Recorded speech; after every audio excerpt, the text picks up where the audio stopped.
లఘు సమాధాన ప్రశ్నల స్వభావం ఏమిటి అనేది మొదలు చూద్దాం. ఆ తర్వాత ఎలా రాయాలనే అంశానికి మనం వెళ్తాం. లఘు సమాధాన ప్రశ్నలు ప్రధానంగా ఒకటి తప్పనిసరిగా 4 ప్రశ్నల్లో ఒకటి కవి గురించి వస్తుంది. ఇది మీకు అందరికీ తెలిసిన విషయం.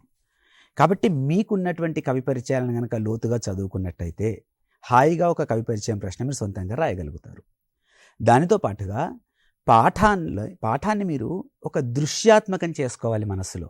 ఏ సన్నివేశం తర్వాత ఏ సన్నివేశం ఉంది, ఏ పాత్రలు ఉన్నాయి, ఆ సంభాషణలు ఎట్లా కొనసాగినాయి, అందులో ఉన్నటువంటి కీలక ఘట్టాలు ఏమిటి, ఇట్లాంటివి కనుక జాగ్రత్తగా చదువుకున్నట్టయితే మనకు పాఠం మొత్తం ఒక కథలాగా మన మెదడులో స్థిరంగా ఏర్పడ్డప్పుడు, ముద్రలు వేసుకున్నప్పుడు ఎటువంటి ప్రశ్న అడిగినా సులభంగా రాయగలుగుతారు.